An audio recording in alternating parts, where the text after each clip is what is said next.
Jadi untuk bentang alam gambar pertama yaitu Pulau Merah. Kemudian yang atasnya ada Kawah Ijen. Kemudian ada Pantai Alas Purwo dan yang terakhir ada Pejawaran.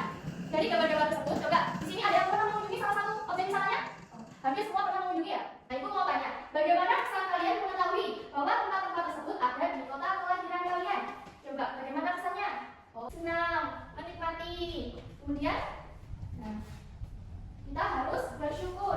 Kita harus bersyukur tentang karena banyak sekali objek wisata yang ada di tempat kelahiran kita. Setelah Anak mengetahui tentang nama bentang alam yang ada di Indonesia, kemudian Ibu lanjutkan kepada teks berikutnya yaitu pada halaman 23. Di sini anak-anak coba dibaca dulu untuk teks tentang suku Made. Kemudian dari teks tersebut kalian cari, kalian cermati dan cari kosakata baru atau yang terdengar asing. Kemudian tuliskan pada buku tulis kalian masing-masing. Baik, sudah semua. Bagaimana? Apakah ada kesulitan dalam mencari kosakata baru? Tidak ya. Nah, Ibu mau bertanya, ada berapa kosakata baru dalam teks yang berjudul suku Made? Coba ada berapa? Ada 10. Ada yang bisa menyebutkan? Yang pertama yaitu benar, alam perawan. Yang kedua, penyu raksasa. Yang ketiga, melepas bukit. Yang keempat, biota laut. Dan yang terakhir yaitu tanggung jawab. Dari 10 kosakata baru tadi, ada yang paham yang dimaksud dengan alam perawan? Jadi, alam perawan yaitu alam yang masih alami, belum terjamah oleh manusia dan belum mengalami perubahan akibat dari aktivitas yang dilakukan oleh manusia. Setelah kalian tadi menemukan kosakata baru, di bawahnya terdapat soal, yaitu guna kosakata baru tersebut untuk melengkapi kalimat berikut ini. Jadi, kalian tadi sudah mendapatkan 10 kosakata, yaitu kita tinggal memasukkannya pada soal.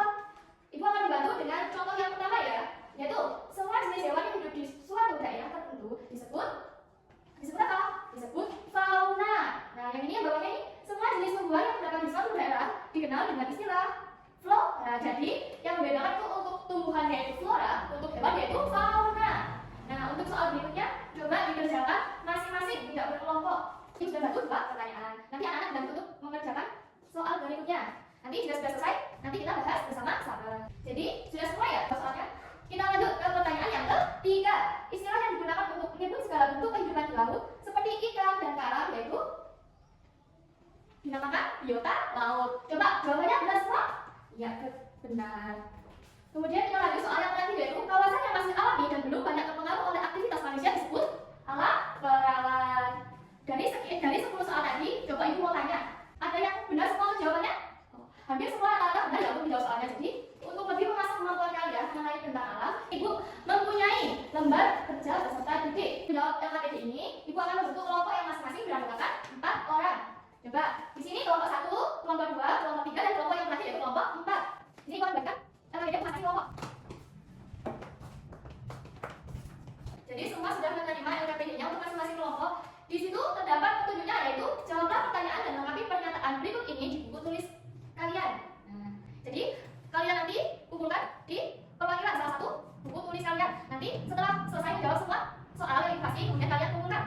Baik, di sini sudah dari masing-masing kelompok sudah mengumpulkan jawaban masing-masing. Kemudian masing-masing dari jawaban kelompok sudah bisa mengerjakan dengan baik, sudah mengerjakan sesuai dengan apa yang tadi Ibu jelaskan mengenai tentang alam yang ada di Banyuwangi. Kemudian kita akan membahas tentang selanjutnya, bahas bahasa. Jadi, dalam sebuah kalimat sering muncul yang namanya kalimat efektif dalam ragam percakapan ataupun teks cerita. Di sini Ibu mau bertanya, apa sih yang dimaksud dengan kalimat efektif? Nah, jadi kalimat efektif adalah kalimat yang disusun dengan baik sehingga dapat menyampaikan pesan jelas dan mudah dipahami oleh pembaca atau pendengar. Nah, untuk ciri-ciri kalimat efektif, ada yang tahu ada berapa? Jadi ciri-ciri kalimat efektif yang pertama, coba yang tahu angkat tangannya. Benar, ciri-ciri kalimat efektif yang pertama yaitu jelas. Yang dimaksud jelas ini yaitu pesan yang ingin disampaikan harus mudah dimengerti oleh pembaca. Kemudian yang kedua ada singkat. Nah, yang dimaksud singkat ini yaitu tidak menggunakan kata-kata yang berlebihan atau bertele-tele.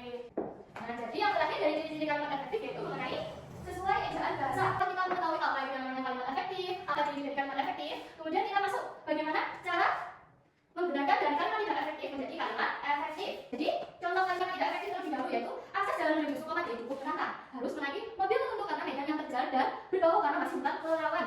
Nah, untuk perubahannya menjadi kalimat efektif, akses jalan menuju Sukamade menantang dan hanya bisa dilalui oleh mobil tertentu karena medan terjal dan berbatu.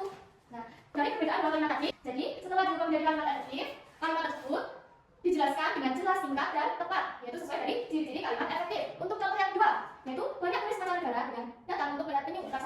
malam hari dan melepas mungkin anak penyu. Coba di sini ada yang bisa mengubah menjadi kalimat efektifnya. Benar, jadi kita untuk dengan turis mancanegara datang untuk melihat penyu raksasa bertelur dan lepas mungkin. Jadi itu saja mengenai dari bahasa-bahasa tentang ciri-ciri kalimat efektif. Kemudian untuk mengasah kemampuan kalian mengenai bahasa-bahasa, ibu akan memberikan tugas rumah, yaitu dibiasakan di rumah. Terdapat pada halaman 26, yaitu ubahlah kalimat tidak efektif berikut akan menjadi kalimat efektif. Jadi di buku siswa terdapat 5 pertanyaan. Nanti kalian kerjakan di rumah. Coba sampai sini dulu. Adakah yang ingin ditanyakan mengenai bentang alam yang ada di Banyuwangi atau tentang ciri kebahasaan? Tidak ada ya. Jadi semua sudah jelas mengenai tentang bentang alam yang ada di Banyuwangi, berbagai banyak sekali objek wisata yang ada di tempat kelahiran kalian. Setelah kita belajar banyak sekali mengenai bentang alam, mengenai ciri kalimat, cara membedakan kalimat, mengubah kalimat tidak efektif menjadi kalimat efektif. Kesimpulan dari pembelajaran hari ini, siapa yang bisa menyimpulkan? Betul sekali. Jadi kesimpulan tentang pembelajaran hari ini yaitu bahwa bentang alam yang ada di Banyuwangi memiliki peran yang sangat penting dalam berbagai aspek kehidupan, mulai dari potensi wisata, kemudian ada SDA hingga budaya masyarakat. Jadi ibu mau tanya, upaya apa yang dapat kalian lakukan tentang bentang alam yang ada di Indonesia?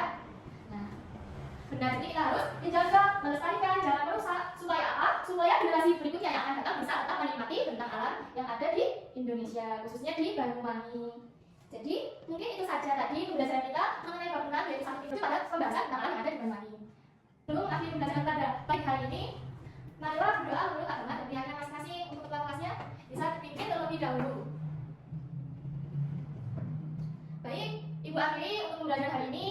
Untuk di pembelajaran selanjutnya kalian